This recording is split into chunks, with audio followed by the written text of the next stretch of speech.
Okay, so today we're going to be reapplying thermal paste and thermal pads to the PlayStation 4 Pro. This is the launch model, and there is another model that came out later. To find out what model number you have, if you look under the power supply, on top of the power supply, where the power socket goes in, you'll see it between this gap, and it will tell you which model number of your PS4 Pro is. This is the launch model. So it is the first one that came out. The differences between the newer and the older PS4 Pros are not massive at all. There's many videos on the newer ones, but it could be like certain screw that might be in a different place, but not massive. If you are preparing to do this, I am not responsible for any of the damages you've done to your PlayStation 4. I'm not a professional myself. I have just taught myself through YouTube videos. I just want to show the troubles I had doing it. So my experience so far, I have opened the top, I have taken out the power supply and just cleaned the fans a bit. But that's about it. I have never thermal pasted this PS4 Pro or any PlayStation for that fact. So this is going to be still a learning new experience for me. Without further ado, we're just going to start with this. So what you need is a Phillips head screwdriver, a T8 Torx security bit, thermal paste, and a lint-free cloth to clean off thermal paste. Now, the extra things I'm going to put down after this is some things that are going to make your life easier. For example, cotton swabs makes it easier to clean a thermal paste. We've got thermal material remover. Again, makes thermal paste easier to clean off, a lot easier. A thermal surface purifier. Just make sure the surface is clean before applying the new thermal paste. In this video, we're going to be reapplying the thermal pads. There's no need as there's thermal pads in here, but I've heard some good news to redo the thermal pads as well. Pair of scissors to cut the thermal pads, that's it. Pair of pliers, because I found at some point it was hard to get the connectors out. Air duster, to make it easier to remove all the dust from inside your machine if you like so. And that's all I will be using today to re-thermal this PS4 Pro. So the first thing to do is to remove the hard drive. So you're going to remove this little casing here. There's a little brick here. You pull it, mat comes off, and you pull it out that way. Put that to the side. Remember, whenever you pull out a screw, make sure to keep them all together. You do not want to lose screws. So there's a little Phillips head screwdriver there. Let's undo that. Also remember, guys, this will void your warranty. The hard drive actually does not void your warranty. I will tell you the part where you start voiding your warranty. Then we grab these two handles, pull out the hard drive. This is where all your games and saves are stored. Put that down to the side. You could also put the screw with it. So once that's out, you will see, I'm not sure you see on camera, but there is warranty stickers here. Once you peel those off, they know you've tried to enter your PS4 Pro. That's where the warranty is voided. This can be different on the newer PS4 models. On mine, I got to take out 3 screws. There's one screw behind that sticker, one screw behind that sticker, and then this screw as well. Again, I think there might be only one screw on the newer model, or 2, I'm not sure, but it shouldn't be too much difference. So I'm going to pull the stickers off. You could keep them, reapply them after if you like, but they will know it has been removed, as it leaves little markings on the stickers. So once they're removed, you can start removing the screws. And these screws are not the Phillips ones, these are the T8 ones. We're going to start removing those.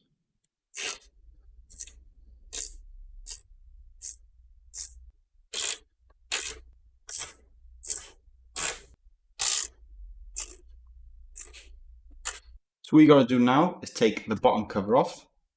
To do this, This is the back of the PlayStation 4 Pro. The corners, you got to lift up. So let's do one side at a time. You can hear that. And then do the other side. Just like that. And it starts lifting up. Once it's halfway lifted up, you should be able to slide it towards the front of the PlayStation. And lift. And there we have it. As you can see, it's pretty dusty. You're welcome to clean that before putting that back on. So if you can see this, where I want to show you where you're supposed to grab it when you lift it up. It's not here. It's here in the corner. You'll feel a difference when you put your fingers between. You do not want to put pressure here. It's in the gaps. This is where it's going to come loose. If it's the first time opening it, it's usually harder. So it will be put a lot of pressure on. Do not try and rip it off or anything. Just make sure you unclip these two sides first and then slowly release and then slide and up. What we want to do now is remove the power supply. To do this, we get the T8 screw again. There's a screw here and a screw here we want to remove. Try and keep these screws separated. Remember where they go. So what we're going to do now is flip the console over. Be nice and careful where you grab it. So now we got to get the front off. I did have trouble getting my front off, as I had to put a lot of pressure. And I tried it the second time. It seems to be a lot easier. Again, first time getting this off might cause some trouble, fear on how much pressure you need to put on. So where you need to grab it is the front of the PlayStation this time. This is the top. This is the front. Same again. Put your fingers between. Put pressure. Same on the other side. That was quite a lot of force, yeah? So you will feel it when it's half off. It's held here. It will need to be slidden off. At this point, you slide it off and up. So same as the bottom. You can see here. You do not want to try and lift it here. It's around the edges is the best. It's just where the vents are. You might try and lift it and you could snap that, which you don't want to do. So it's around the corners, the perfect corners. You need to lift up. So try and do one side first and then do the other side. Same as the bottom bit piece. So what we're going to get, this here is where the power supply is. We need to remove this, this, and this. So 5 screws. You could firstly take these 2 out. Trouble getting the screws out, just loosen them. If you pick up the silver bit, we'll pick up the screws as well. And you can keep them in there just to remind you where they came from. Now we're going to remove these 3.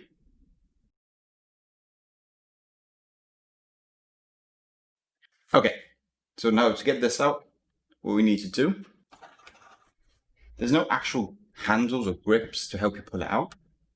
You just need to get some sort of grip on the edge and lift it up. Now don't force it out. Same on the other side. Just feel that lifting. Do the same on the other side. You are pulling it out of the socket. Now, it has come out of the socket. I can feel it. Slowly pull it up. It is still connected. Do not rip it out. Now, you're going to lift it up.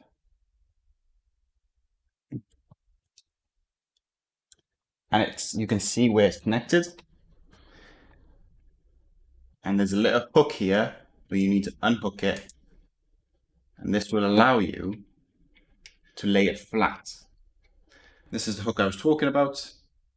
It was in there, so unhook it. So you can lay it flat, so you can concentrate on this wire. Now, I've read a lot of reports of people pulling this connector off the motherboard or pulling this connector off, but we need to get this disconnected. Now, the easiest way I found out to do this is with a pair of pliers. And you need some thin ones and teeth right at the end, so you can get a good grip of this, is that you need to use your pliers to grab the top of the connector. Don't grab the whole connector, just the top, where the connection is. And when you see it starting to lift up, release, move the pliers a bit more down, and grab again and pull up. If you try with your fingers, I had a lot of problems. So I'll wiggle it left and right.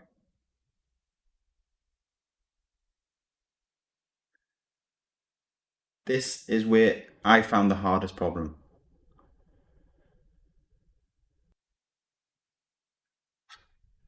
And there we go. Trust me, trying to do this by hand, I found it really hard. With a pair of pliers, teeth right at the end, nice and gentle, you were able to release this. That was the hardest bit I found. You could release it here as well, but it's up to you. I decided to do it from there. Now we can take this away. Again, I can't stress enough, if you do break that, you're starting to go into, you will need to get that repaired, which would involve soldering. Again, it might be easier for some, but for me, I had troubles getting that one out, and the pliers made it a lot easier. So once that's done, we'll go back to the other side.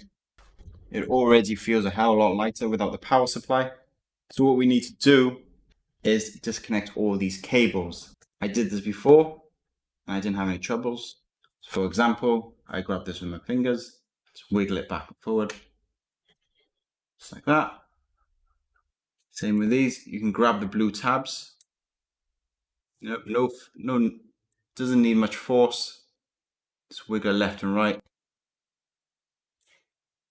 Comes out, same as over here.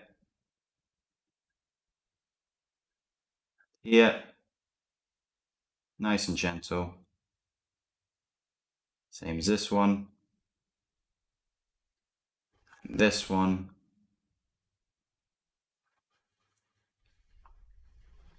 Now with the big one, there is a little flap here. You want to pick that up and then pull it out. Do not try and pull it out while it's locked in, which might cause problems. Now we have these three to unhook. Best way I would find is lift it up from between the wire and the metal piece. Nice and gentle. And it just clips off. Nice and gentle. Second one, third one. Brilliant. Just like that. So those are practically all the cables done. You just want to unhook these because we will be taking this silver bit out. Just like that, put it on the side, perfect. So I'm going to unhook that there. Just get the wires out of the way basically. It will push back because they have been in that direction for a long time. There we go. Yeah, that'll do. Right, so we're going to start unscrewing some screws on this. Again, the newer model can be a bit different on this one. So let's remove all the T8 screws first. So all the T8 screws are basically the silver ones. Let's get them out. I've never actually been this far on any PS4 Pro. I've been here, but I've never taken this off. So this is a brand new experience for me as well.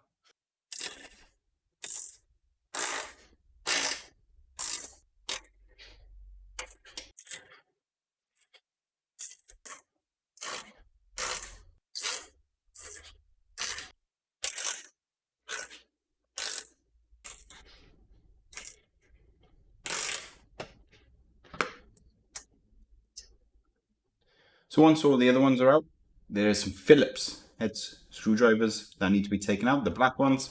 So let's start doing that now. So when you are unscrewing these, make sure to use the correct size because they can easily be rounded off. When you start rounding off a screw, it becomes a pain in the ass. Very small screws, so make sure to keep them together. And then we got 1, 2, 3, 4, 5, 6 They've all got arrows on them, so it helps you tell you which ones need to be unscrewed. So let's get those out. Okay, so once all those screws are removed, we can remove this metal plate. So that's what we have to do, is lift it up. Careful, watch the cables. Oops, you can see I just hooked one there. There we go. Put that to the side. Now what we got to do is remove these Phillips screwdrivers, 8 of them. Let's do that now. Again, make sure to use the correct Phillips head screwdriver. You do not want to round these screws off. Good, so they're all removed. Now we can remove this metal plate. Just like that. So underneath here, you can see there's some thermal pads. You're welcome to replace them, which I will be doing, or you can keep the ones that are there. Just make sure that they are there. Do not lose them, as you do need them. Now we want to remove these 4 screws. Try and remove them evenly. There we go. Perfect. You can see, feel the pressure is releasing. There we go. Perfect. Keep these screws separate. So now that is done, you can take this off. We can take this off.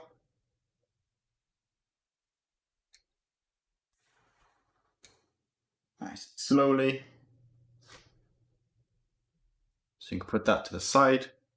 So now we can take the motherboard out. Watch for any cables. And we can flip it over. And here you'll be able to see all the thermal paste. And the thermal pads right here. Make sure to not lose any of those. But again, we will be replacing them on this video. You don't have to. It is all up to you. But the main reason we're opening it is to change the thermal paste. So what we're going to do now is clean the thermal paste off. I'm going to put that to the side for a second. I'm going to clean this one first. No reason, just I'm going to use my thermal material remover. What you can do is just drip some on top. Not too much. Just let that soak in a bit. Another one there. Make sure the cloth you're using is lint free. Wipe it off.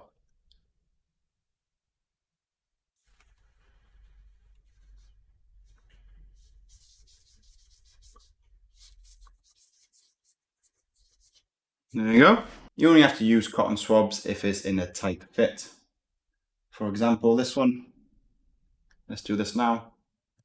You can see it goes between the cracks a lot. So let's put some more on that one. You don't want to drown it or anything. Just try and get as clean as possible.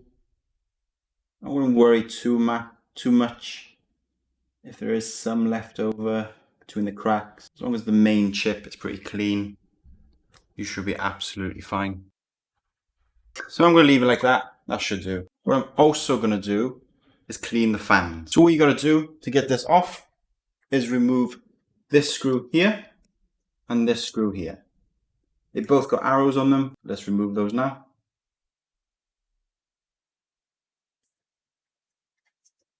Slowly lift it up. Watch the cables and ribbons.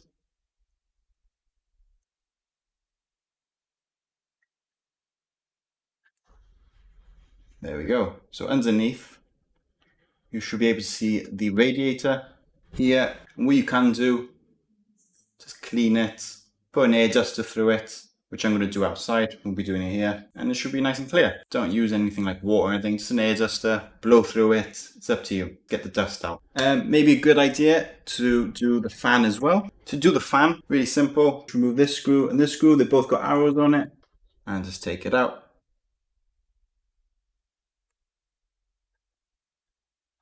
Just like that. Again, pretty dusty. Just get an air duster through it, a brush, anything to remove all that dust. You might as well do it now while it's all open. So now I've cleaned most of the dust out that I'm happy with. I'm going to put the fan back in. So just line it up with the holes. Just like that. And then put your screws back in. Screw them in nice and tight. so you don't have to over tighten these things. Second one. Next thing is put the radiator back in, which is this, after you finish cleaning it. Also watch out for all these cables, make sure that they come over, line them up with the holes. Some ribbons should all drop into place. Oh, I think I've got a cable still stuck under. These things can happen. There you go. As long as you're gentle, you should be absolutely fine. Good. Okay. Right, now we need to screw in the 2 screws we took out here. And here is here. Right, regarding the thermal pads, you could put the thermal pads onto these, or you could put them where they are now. I've decided to put them where they are now. So what I'm going to do is peel one off, get a thermal pad, put it on top, cut around it. I'm going to cut them to the same size. You're going to need 6 of them, so do that now. I'm going to skip ahead. If you look at it, it has small circles where they're supposed to be placed. As long as that's center, it should be fine. So you cut the new ones out, peel both sides off and stick them on. Again, you don't have to do this. You can use the same ones that came with it, but I've decided to do it. So these are all brand new thermal pads. These are Thermal Grizzly thermal pads. I've read they had some good, decent reviews. So that's why I've decided to use them. And I use them for mostly everything else. I use a Thermal Grizzly thermal paste for my PC and the pads I use. So now that's on, so what we can do is put a thermal surface purifier on. Don't need to. It just helps the thermal paste set. But there's no need. So I'm going to let that soak for 30 seconds and then I'm going to wipe it off and I'll put the thermal paste on. I'm going to wipe that off and dry. Now it's ready for some thermal paste. As I said before, I'm going to use Thermal Grizzly. It's very different how people put thermal paste on, but for me, I'm just going to put on peanut size. That's how I've always done mine. It doesn't really matter as long as you have enough on there. Don't put too much on. There's no need. Could be too little, too much. It doesn't matter too much. A lot of people have their different preferences, but that's how much I'm going to put on there. What we're going to do now is flip this motherboard around. Once it's set onto there, do not pick it up again to check if it's set. Just trust. Believe in yourself and know it's set.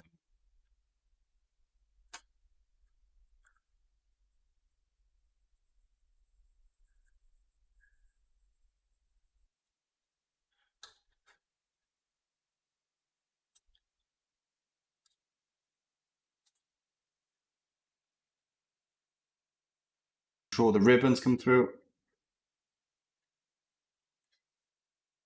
Now that is down. That would have squished together and spreaded the paste. Do not check it. Just trust that it has done that. So what mainly helps the squish is by putting back this piece here. So let's put that back down here. This back on top. And screw it back down. For tightening one, just put them all in first. There we go. So we're just going to tighten them evenly. This will also help spread the thermal paste. So the more evenly you do it, the more evenly the thermal paste will spread. You want it pretty decently tight. This is supposed to go on next, but you can see there's thermal pads here as well. When you remove one of these, there's a little circle where it shows where the thermal pads go. So again, do the same thing again. Line up one of these and cut out 8 squares. Even though they could be a tiny bit bigger, don't know why they're smaller than these chips. I don't think it really matters, but if you did go a bit bigger, I don't think it matters. Again, I'm using some Thermal Grizzly. So now I've replaced all the thermal pads. I'm going to screw this plate on. Put them on there, just like that.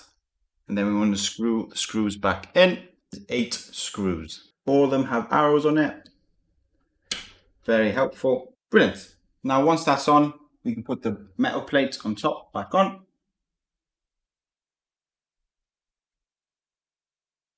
Again, cables, watch out for those. Think everything's okay. So what we can do now is screw these back in.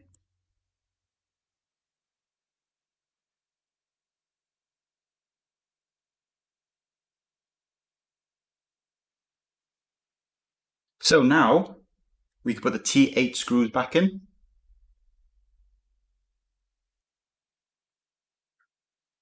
So now that is done. So those are all screwed back in. We can start plugging things back in. Make sure to put these back in into the hooks. You just push those down. Remember, there's a little flap here you have to lift and then push it in and then lock it in place. All the rest you just slide in so it becomes flush with the black line. Push this into here. So that's done, all the cables are back in. So once that's done, it's time to put the power supply back in. So that, if you remember, that's behind. Grab your power supply, plug it back into the place you got out of. It goes in a lot easier than it comes out. Remember to hook this cable behind this hook. Go. And slowly place it down.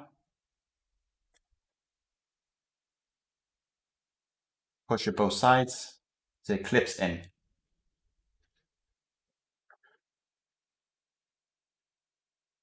Now you want to screw these 3 holes. Remember to put the metal plating back on, just like that. And then screw them in. Once that's done,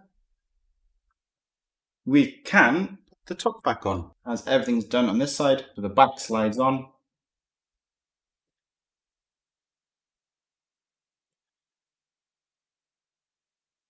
Push it down, start from the back to the front.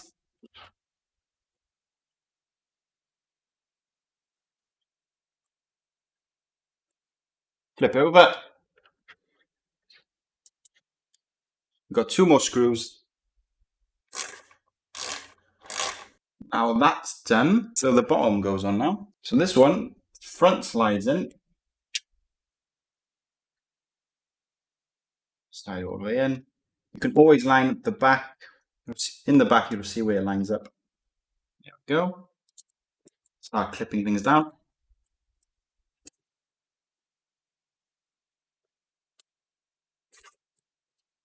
Brilliant.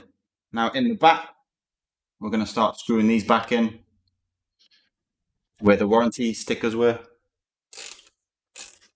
You're welcome to put the warranty stickers back on if you like, but they might fall off. Now we put the hard drive back in, so the slide is back in.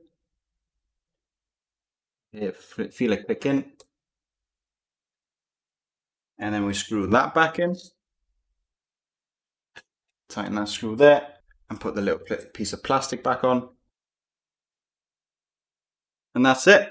So now we've reapplied thermal paste and the thermal pads. I'm hoping this will make the fans a lot cooler. I hope this helped. Thanks for watching and I'll see everyone in the next video.